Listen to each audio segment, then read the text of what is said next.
Hello दोस्तों, स्वागत है आप सबका चैनल ग्रो विद सूरज में। चलिए आज हम लेके आए हैं आपके लिए 10th के मैथ बुक के सारे मोस्ट इंपॉर्टेंट ऑब्जेक्टिव जो हमारी पेपर में आने वाले हैं। ओके दोस्तों, सारे के सारे ऑब्जेक्टिव को कंप्लीट कर लीजिए जिससे हमारे बहुत ही ऑब्जेक्ट फंसने वाले हैं। ओके दोस्तों, पहला हमारे पास है कि 2 या 2 से अधिक अभाज्य संख्याओं का महत्तम होता है। तो 2 या 2 से अधिक अभाज्य संख्याओं का महत्तम क्या होता है दोस्तों, आप मुझे बताइए। तो इन 2 या 2 से अधिक अभाज्य संख्याओं का महत्तम क्या होता है? इसमें से क्या हो जाएगा? इसका करेक्ट आंसर ए हो जाएगा। ओके दोस्तों, चलिए तो इसका क्या आंसर हो जाएगा दोस्तों?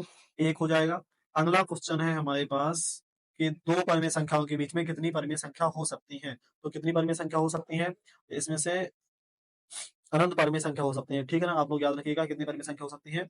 अनंत परिमेय संख्या। निम्नलिखित में से कौन अभाज्य संख्या है? निम्नलिखित कौन सी अभाज्य संख्या है? तो आप लोग देख पा रहे हैं 11 अभाज्य संख्या है। ओके, इसका 11 आंसर हो जाएगा। ठीक है, दो संख्याओं का महत्तम 25 और लघुत्तम 50 है, तो गुणनफल क्या होगा? तो आप लोग इसका लघुत्तम महत्तम निकाल लेंगे तो क्या आएगा? 1250 आएगा। ठीक है, याद रखिएगा आप लोग।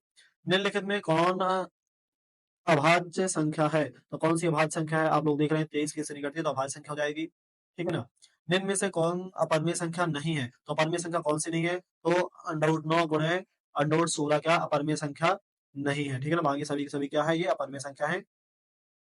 ठीक है, यूक्लिड विभाजन एल्गोरिथम दो धनात्मक पूर्णांकों के निम्न में से किस परिकल्पित करने की तकनीकी है? तो किसे करने की तकनीकी है? तो महत्तम समापवर्तक। ओके दोस्तों, अगला क्वेश्चन है हमारे पास, निम्न में से कौन परिमेय संख्या है? तो निम्न में से कौन सी परिमेय संख्या है? दो बटे अंडर दो क्या है हमारे पास? ये परिमेय संख्या है। बाकी सभी के सभी क्या है? अपरिमेय संख्या है। ठीक है, अगला क्वेश्चन क्या है? दो क्रमिक सम संख्याओं का एचसीएफ क्या होगा? तो किन्हीं भी दो संख्याओं का एचसीएफ क्या हो जाएगा? आप लोग याद रखिएगा, इसका एचसीएफ क्या हो जाएगा?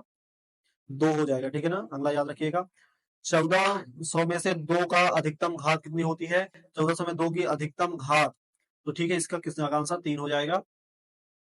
निम्न में से कौन अभाज्य संख्या है? निम्न में से अभाज्य संख्या क्या है दोस्तों? 11 इसकी अभाज्य संख्या है। ठीक है, इनमें से कौन सी संख्या अपरिमेय है? इसमें से कौन सी संख्या √20 क्या अपरिमेय संख्या है? संख्याओं 25 और 50 का एचसीएफ और एलसीएम का गुणनफल क्या होगा? तो इसका आंसर क्या हो जाएगा? 1250 हो जाएगा। जिनमें से कौन परमेय संख्या है? तो परमेय संख्या कौन सी आएगी? 2-2 परमेय संख्या हो जाएगी। 6/15 का दशमलव प्रसार होता है तो कैसा होता है? शांत होता है। ओके, याद रखिएगा। 8, 9, 25 का एचसीएफ क्या है? तो आप लोग एचसीएफ आप लोगों से निकालते बनता है। ठीक है ना, एचसीएफ जो सभी में हो तो इसका क्या 1 हो जाएगा। एक परमेय और अपरमेय संख्या का योग क्या होता है?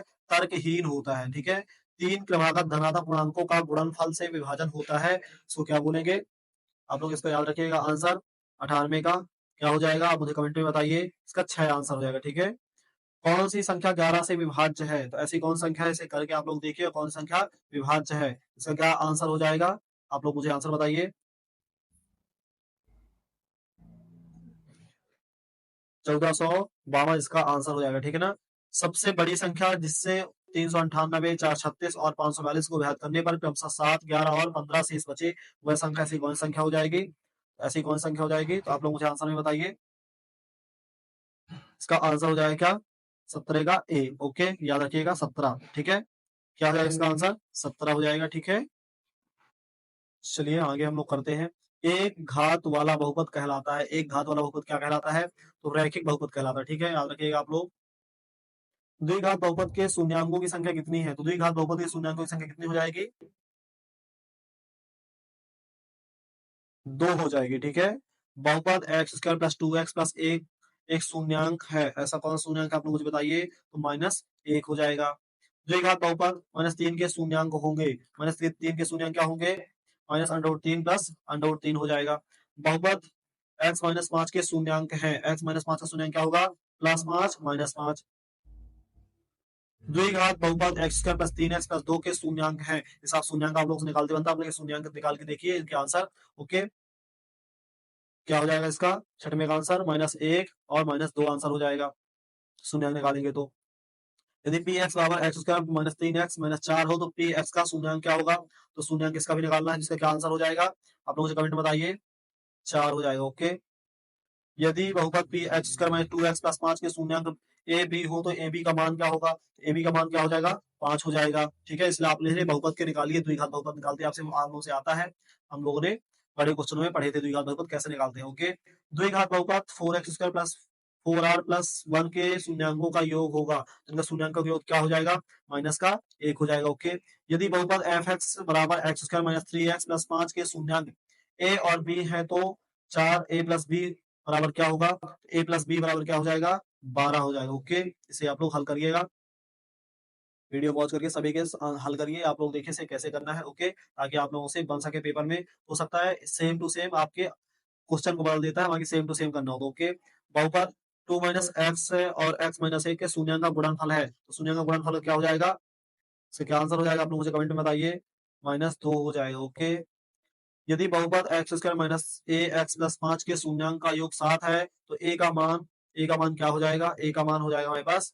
7 हो जाएगा। ओके, निम्नलिखित में से कौन सा बिंदु y बराबर 2x माइनस 3 का आलेख पर स्थित है, तो इसमें आंसर क्या हो जाएगा, इसका इसका आंसर हो जाएगा 2 और 1। ठीक है, यदि द्विघात बहुपद क्यू एक्स बराबर x square minus x plus 4 के शून्यक ए बी हो तो ए बी का मान होगा, ए बी का क्या मान हो जाएगा, आप लोग मुझे बताइए, ए बी का मान हो जाएगा 1 हो जाएगा। ठीक है, द्विघात बहुपद का संगत आलेख एक्स अक्ष पर अधिकतम कितने बिंदु पर काटता है, कितने बिंदु पर काटता है, आप लोग इसे याद रखिएगा, 2 बिंदुओं पर काटता है। ठीक है, यदि द्विघात बहुपद एक्स स्क्वायर प्लस 3x बराबर प्लस के का मान एक शून्यंक 2 है तो के का मान बताना है अपन को, तो के का मान आप लोगों से निकालते बनता है, मोस्ट इंपॉर्टेंट क्वेश्चन भी है, इसे आप लोग देख लीजिए। ओके, के का मान क्या हो जाएगा, -10 हो जाएगा। ठीक है, -2 और 5 शून्य वाले बहुपदों की संख्या है, क्या संख्या है, इसकी 3 से अधिक संख्या आएंगी। ठीक है, द्विघात बहुपद एक्स प्लस 99 एक्स प्लस 127 के शून्यांक है, इसके क्या शून्यांक होंगे, आप इसका शून्यांक निकालिए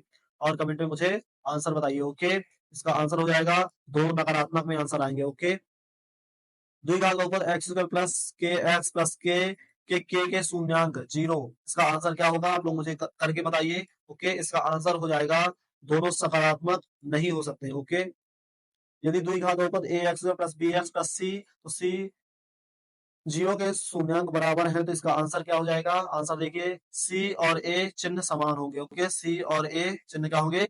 चलिए दोस्तों, अब हमारे पास क्या है, के किस मान के लिए समीकरण निकाय 4x प्लस 3y बराबर 5, 2x प्लस के वाई बराबर 1 का कोई भी हल नहीं होगा, इसका हमें आंसर आप लोग बताइए, आपसे निकाय निकालते आता है ना, इसका क्या होगा, 3/4 हो जाएगा। ओके, अगला क्वेश्चन है कि किस मान के लिए समीकरण निकाय 4x प्लस के वाई बराबर 6, 2x माइनस 4y बराबर 3 का अनगिनत हल होगा, इसका क्या अनगिनत हल हो जाएंगे, -8 हो जाएगा। ठीक है, याद रखिएगा आप लोग, दो चरों एक्स वाई में रैखिक समीकरण a x plus b y plus c बराबर 0 में कितने अधिकतम हल संभव है, कितने हल संभव है, आप लोग मुझे बताइए, कमेंट में बताइए, अनगिनत हल संभव है, इसके कितने अनगिनत हल हो जाएंगे। ठीक है, याद रखिएगा, समीकरण निकाय 5x माइनस 3y प्लस 2 बराबर 0 और 6x प्लस वाई माइनस 2 बराबर 0 किस प्रकार का हल संभव है, किस प्रकार का हल आपको देख के समझ में आ रहा है, आप लोग मुझे बताइए, इसके अनेक हल संभव है। ठीक है, याद रखिएगा, आप लोग प्रतिच्छेदी समानता अनेक हल पदाद्वितीय हल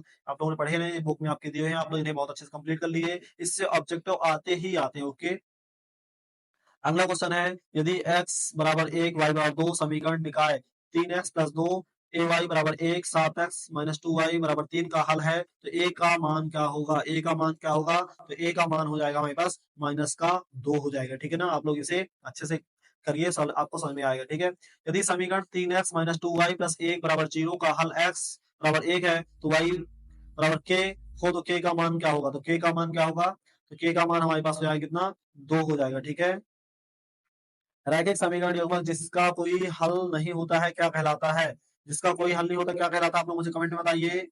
ओके, क्या हो तो असंगत युग्मक कहलाता है, क्या कहलाता है, असंगत युग्मक।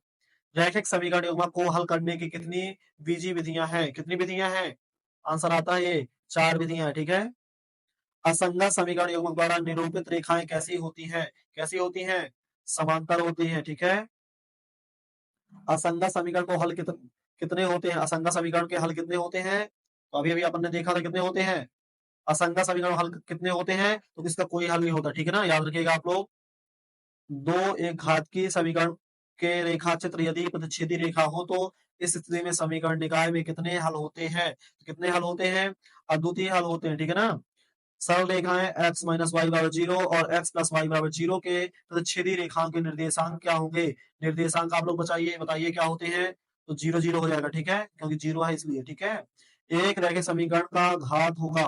रैखिक समीकरण कितनी घात हो सकती है? रैखिक समीकरण की घात एक ही होगी, ठीक है।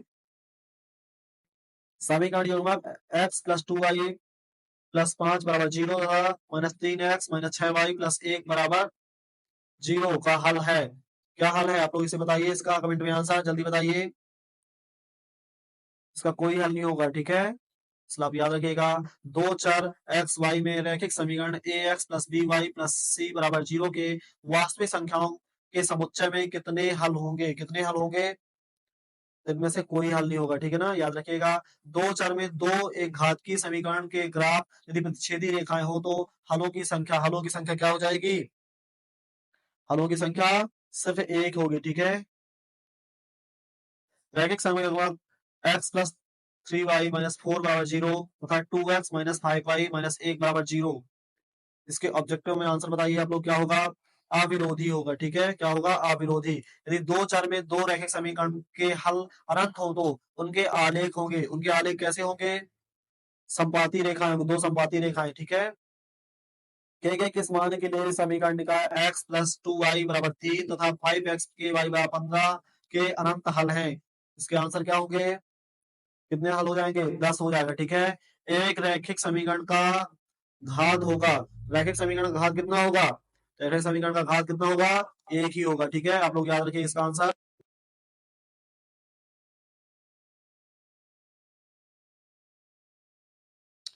चलिए दोस्तों, अगला क्वेश्चन हमारे पास क्या है? किसी द्विघात समीकरण के विवेचक का मान शून्य से बड़ा होने पर दोनों मूल्य होंगे। तो आप लोग मुझे इसका आंसर बताइए, क्या हो जाएगा? वास्तविक और भिन्न होंगे, ठीक है ना, याद रखिएगा आप लोग। अगला क्वेश्चन क्या है? A x square minus two b x plus c बराबर 0 का मूल समान होंगे यदि क्या हो? यदि क्या हो आप लोग मुझे आंसर बताइए। बी स्क्वायर बराबर 4ac हो तभी मूल समान होंगे, ठीक है ना। द्विघात समीकरण x square plus x minus 1 बराबर 0 के मूलों की प्रकृति होगी। कैसी होगी मूलों की प्रकृति? तो वास्तविक तथा असमान होगी, ठीक है। यदि x square minus 5x plus 4 बराबर 0 तो x का मान होगा। x का मान कैसा होगा? अब मुझे आंसर बताइए। x का मान होगा, ठीक है, x का मान क्या हो जाएगा? x का मान पूर्णांक हो जाएगा, ठीक है ना। 2x square plus 5x minus 12 बराबर 0 का एक मूल निम्नलिखित में कौन होगा? कौन है इसमें से? आंसर बताइए, ठीक है। तो इसमें से आंसर क्या हो जाएगा? -4, ठीक है। समीकरण ए कौल a b plus c x square plus b c a x plus c a b बराबर 0 का एक मूल है। इसका मूल आपको बताना है, निकालना है। तो कैसे निकालेंगे आप लोग मुझे आंसर बताइए। आंसर क्या हो जाएगा? 1 हो जाएगा, ठीक है। X square minus 3x plus 2 बराबर 0 का एक मूल्य है। क्या मूल्य है? आंसर बताइए। इसका मूल्य क्या हो जाएगा? 2 हो जाएगा, ठीक है। द्विघात समीकरण बी एक्स प्लस ए एक्स प्लस सी बराबर 0 का विविधकर होगा। विविधकर क्या होगा? विविधकर का आप लोगों को सूत्र पता होना चाहिए, ठीक है ना। क्या होगा? ए स्क्वायर माइनस 4ac, ठीक है। द्विघात समीकरण 2x square minus 4x plus 3 बराबर 0 का विवेचक होगा। क्या होगा विवेचक? -8 हो जाएगा इसका, ठीक है। द्विघात समीकरण x square plus 6x plus 5 बराबर 0 का हल है। क्या है 0 का हल? -2 और -5, ठीक है। द्विघात समीकरण 2x square minus 7x plus 6 बराबर 0 का विविधकर बराबर है। क्या है विविधकर बराबर? विविधकर बराबर क्या हो जाएगा? लोग मुझे आंसर बताइए। 1 हो जाएगा, ठीक है ना। द्विघात समीकरण x square minus 4x plus B बराबर 0 का विविधकर निम्नलिखित कौन है? कौन है इसका विविधकर? 16 माइनस 4b, ठीक है। 3x square plus 4x plus 5 बराबर 0 के मूलों का योगफल कितना होगा? कितना होगा मूलों का योगफल? 4/3 हो जाएगा इसका। कितना हो जाएगा? 4/3। यदि समीकरण 2x square plus P x minus 3 बराबर 0 का एक मूल -3 है तो पी का मान होगा। तो पी का मान क्या हो जाएगा? पी का मान हो जाएगा 5, ठीक है। यदि समीकरण एक्स स्क्वायर माइनस 2 के एक्स प्लस 4 बराबर 0 का एक मूल 2 है तो के का मान होगा। के का मान क्या होगा? के का मान हो जाएगा -2, ठीक है। एक वर्ष पहले एक आदमी अपने बेटे से 8 गुना बड़ा था उसकी उम्र उसके छोटे की उम्र के वर्ग के बराबर है, उनकी वर्तमान आयु। तो वर्तमान आयु निकालना है, इसकी वर्तमान आयु अपना निकालिए, आंसर बताइए कितना हो जाएगा, 7 वर्ष और 49 वर्ष। ठीक है ना, बेटे की आयु 7 वर्ष और पिता की आयु क्या हो जाएगी, 49 वर्ष। यदि -5 द्विघात समीकरण 2x² 2x2 plus px minus 50 का बराबर 0 का मूल है, तो 0 का मूल क्या हो जाएगा, 0 का मूल हो जाएगा p7। ठीक है, दो लगातार विषम धनात्मक पूर्णांक जिनके वर्गों का योग 290 है, ऐसे कौन से जिनके वर्गों का योग 290, आप लोग कमेंट में मुझे आंसर बताइए। 11 और 13 ऐसे जिनका वर्गों का योग कितना है, 290 है। k का मान ओ जिसके लिए द्विघात समीकरण 2x2 minus kx plus k बराबर 0 के मूल समान है, मूल समान, इसका आंसर क्या हो जाएगा, 0 और 8 हो जाएगा। ठीक है ना, दो समांतर विषम धनात्मक पूर्णांक ज्ञात कीजिए जिनके वर्गों का योग 290 है। वर्गों का योग 290 ऐसा कौन सा है, पहले अपन लोग देख चुके हैं, क्या है, 1111 और 13। अगला क्वेश्चन हमारे पास क्या है, AP 630 माइनस 3 का सर्वांतर क्या है। सर्वांतर आप लोगों से निकालते आता है ना, A2 में से A1 को माइनस कर दिया, सर्वांतर निकाला यानी कि D। ठीक है, इसका आंसर क्या हो जाएगा, आप लोग मुझे कमेंट में बताइए। इसका आंसर हो जाएगा क्या, -3 हो जाएगा। ठीक है ना, क्योंकि 3 का गैप है, जो गैप होता है वही सर्वांतर होता है। ठीक है ना, फिर वही है AP के लिए सर्वांतर क्या है, तो AP के लिए सर्वांतर क्या हो जाएगा, इसका भी सर्वांतर ही निकालना है, इसका सर्वांतर क्या हो जाएगा, 4 हो जाएगा। ठीक है ना, 10 7 4 डैश डैश डैश माइनस 62 के अंतिम पद के ठीक पहले पद क्या है, अंतिम पद के ठीक पहले क्या होगा, हम लोग सर्वांतर निकालेंगे, उसके पहले पद में घटा देंगे तो निकल आएगा। ठीक है ना, लोग से बनता है सर्वांतर निकाल ले, लास्ट पद में से सर्वांतर घटा दिए तो आपका पद निकल आएगा। ठीक है ना, तो तीसरे का आंसर मुझे कमेंट में बताइए क्या हो जाएगा, -59 हो जाएगा। ठीक है, निम्नलिखित में से कौन AP है, तो AP आप लोग बता दीजिए, AP मतलब क्या होता है, समांतर श्रेणी जो क्रमबद्ध तरीके से चले, तो आप लोग मुझे आंसर बताइए कौन सी है जो सिस्टम से हो। ठीक है, तो कौन सा इसका आंसर, इसका आंसर क्या, -10 फिर -6 फिर -2 फिर 2। ठीक है, सब में क्या 4 का गैप हो रहा है। ठीक है ना, यदि AP का समान पद 3n+5 है तो इसका सर्वांतर होगा। अब क्या होगा इसका सर्वांतर, आप लोग मुझे आंसर बताइए, इसका 3 आंसर हो जाएगा। ठीक है, यदि किसी सर्वश्रेष्ठ का nवां पद an समांतर श्रेणी का nवां पद an+b है तो उसका पदांतर होगा, उसका क्या पदांतर होगा, आंसर ये आपके आते हैं इसलिए अभी आप ध्यान से देख लीजिए। ठीक है, क्या हो जाएगा, इसका A हो जाएगा। ठीक है ना, अगला क्या है, ए समांतर श्रेणी में L बराबर 28 S बराबर 144, तो कुल पद 9 है, तो A का मान क्या होगा, तो A का मान आप लोग निकालिए और आंसर बताइए, इसका आंसर क्या होगा, इसका आंसर 4 हो जाएगा। ठीक है, 1 4 7 10 के 18वें पद का मान है, 18वें पद का आप लोग निकाल लीजिए फार्मूला लगा के। ठीक है, तो आप लोग इसका आंसर मुझे कमेंट में बताइए, 8वें का आंसर क्या हो जाएगा हमारे पास, 52 हो जाएगा। ठीक है ना, यदि AP का प्रथम पद A और पदांतर D हो तो nवां पद होगा, nवां पद क्या होगा, इस तरह के आपके ऑब्जेक्टिव आते हैं इसलिए आप ध्यान से देखिए क्या होगा इसका आंसर, मुझे बताइए कमेंट में। तो इसका आंसर है क्या, A+n-1 और D बाहर आ जाएगा। ठीक है ना, ये फार्मूला हमारे पास है ना, इसे याद रखिएगा आप। फिर यहाँ -10 -6 -2 2 और 34 के पदों की संख्या है, 34 के पदों की संख्या क्या हो जाएगी, कितने पद आएंगे, आंसर बताइए मुझे, तो कितना पद आएगा, 12 पद आ जाएंगे। ठीक है ना, 1 प्लस 2 प्लस 3 प्लस 100 का योगफल है, सबका योगफल बताना है, तो फार्मूला लगा के आप लोग निकाल सकते हैं। ठीक है ना, क्या हो जाएगा इसका आंसर, 50 50 हो जाएगा, यानी 5050। ठीक है, श्रेणी का इस 18 15 कौन सा पद शून्य है, कौन सा पद शून्य है, 8वां पद शून्य है। ठीक है ना, समांतर श्रेणी 4 9 14 19 का कौन सा पद 109 है, तो कौन सा पद 109 होगा, सभी के ऑब्जेक्टिव आपके पेपर में आने वाले हैं इसलिए आपने ध्यान से देखिए। ठीक है ना, क्या हो जाएगा इसका आंसर, 22वां पद हो जाएगा। ओके, समांतर श्रेणी में 10 7 4 का 30वां पद बराबर है, किसके बराबर है, आंसर बताइए मुझे, -77। ठीक है ना, -77 होगा 30वां पद। समांतर श्रेणी 2 7 12 का 30वां पद क्या होगा, 30वां पद क्या हो जाएगा, आंसर बताइए, 47। अगर आपसे इसके फार्मूले हल करते बनते हैं तो ये ऑब्जेक्टिव आपसे आसानी से बन जाएंगे। ठीक है ना, इसलिए पहले आप इनके फार्मूलों को अच्छे देख लीजिए और फार्मूले भी कई बार पूछते हैं। ठीक है, आप लोग इन्हें याद रखिएगा।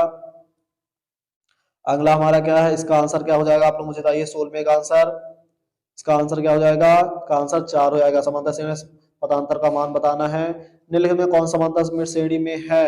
कौन सी श्रेणी है बताइए आप लोग? समांतर श्रेणी कौन सी है? सेकंड वाली, -10, -6, -2, 2 आपने पहले भी देखा है। 0 और 50 के बीच में कितनी विषम संख्याओं का योगफल होगा? कितना होगा? 625 हो जाएगा इसका आंसर। 3 संख्याएं एपी तथा उनका योग 24, उनके वर्गों का योग 20 है, तो वे संख्याएं हैं। वे संख्याएं क्या हैं? वे संख्याएं 6, 8, 10। एपी एपी एपी 10, 7, 4 का 30वां पद है। क्या है 30वां पद? -70 इसका आंसर हो जाएगा। ठीक है, चलिए अगला क्वेश्चन हमारे पास क्या है? दो समरूप त्रिभुज की संगत भुजाएं अगर 4/9 है तो अनुपात में है, त्रिभुजों का क्षेत्रफल का अनुपात कितना होगा? आपको इसका अनुपात निकालना है। ओके, इसका क्या अनुपात हो जाएगा? इसका 16:81 हो जाएगा। ठीक है ना, इसके हमें वर्ग अनुपात बताना, तो आप लोगों से वर्ग तो बनता ही है। ठीक है, ए बी सी में ए बराबर 6√3 सेंटीमीटर है, ए सी 12 सेंटीमीटर, बी सी 6 सेंटीमीटर, तो बी बराबर है, तो बी किसके बराबर हो जाएगा? इसका आंसर क्या हो जाएगा? 90 डिग्री हो जाएगा। ठीक है ना, याद रखिएगा। सभी समबाहु त्रिभुज होते हैं, तो सभी समबाहु त्रिभुज क्या होते हैं? आप लोग मुझे कमेंट में बताइए, क्या होते हैं? समरूप होते हैं। ठीक है ना, सभी क्या होते हैं? समरूप होते हैं। मोस्ट इंपॉर्टेंट क्वेश्चन है, आते ही आते हैं। ठीक है ना, सभी वर्ग होते हैं, तो सभी वर्ग भी क्या होते हैं? सभी वर्ग भी क्या होते हैं हमारे पास? समरूप ही होते हैं। ठीक है, ये आते ही आते हैं, आप लोग ध्यान से याद रखिएगा। ये दो समरूप त्रिभुजों के क्षेत्रफल का अनुपात 16:9 हो तो उनकी संगत भुजाओं का अनुपात क्या होगा? उनकी संगत भुजाओं का अनुपात क्या हो जाएगा? 4:3 हो जाएगा। ठीक है, संगत भुजाओं का अनुपात। एक समकोण त्रिभुज में कर्ण का वर्ग शेष दो भुजाओं के वर्गों के योग के बराबर होता है। इस प्रमेय को किसने प्रतिपादित किया था? आप लोग मुझे बताइए, किसने दिया था? ये कैसी प्रमेय है? पाइथागोरस प्रमेय है। ठीक है ना, यदि ए बी सी तथा पी क्यू आर समरूप त्रिभुज है तो ए बराबर √a बराबर 42 है, तो r √80 है, तो b बराबर कितना हो जाएगा? तो b बराबर कितना हो जाएगा? तो इसका 58 हो जाएगा। ठीक है ना, याद रखिएगा आप लोग। अगला क्वेश्चन क्या है? त्रिभुज ए बी सी में ए बी एम ए सी मध्य बिंदु डी एम ई इस प्रकार है कि D E B C 8 centimetre है, तो डी का मान क्या होगा? तो डी का मान भी क्या होगा? आंसर बताइए मुझे। आंसर इसका हो जाएगा क्या? 4 हो जाएगा। ठीक है ना, याद रखिएगा। दो खंभे जिनकी ऊंचाइयां 6 सेंटीमीटर 11 सेंटीमीटर है, समतल भूमि पर खड़े हैं। यदि खंभों के पदों के बीच की दूरी 12 सेंटीमीटर है, इनके ऊपरी सिरों के बीच की दूरी क्या हो जाएगी? इनको हल कीजिए और बताइए मुझे। 13 सेंटीमीटर हो जाएगी। ठीक है ना, ये सभी क्वेश्चन आप लोग ध्यान से इनको देख लीजिए। ठीक है, अगला क्वेश्चन हमारे पास क्या है? इसका आंसर हो जाएगा 4:1। ओके, दो समबाहु त्रिभुजों के क्षेत्रफल का अनुपात 9:4, तो इनकी भुजाओं का अनुपात क्या होगा? तो इनकी भुजाओं का अनुपात आप लोग मुझे आंसर बताइए, क्या हो जाएगा? 3:2 हो जाएगा। ठीक है ना, अनुपात तो आप लोग से निकालना आता ही है। समचतुर्भुज के विकर्ण 6 सेंटीमीटर और 8 सेंटीमीटर, इनकी प्रत्येक भुजाओं की लंबाई होगी, क्या होगी इनकी लंबाई? 5 हो जाएगी। याद रखिएगा आप लोग। यदि किस त्रिभुज के एक कोण की समद्विभाजक रेखा उसकी एक माध्यिका है तो वह त्रिभुज कैसा होगा? बताइए आंसर कैसा होगा? समद्विबाहु होगा। ठीक है, समचतुर्भुज के विकर्ण 6 सेंटीमीटर और 8 सेंटीमीटर, इसकी प्रत्येक भुजा की लंबाई क्या होगी? प्रत्येक भुजा की लंबाई क्या हो जाएगी? 5 सेंटीमीटर हो जाएगी।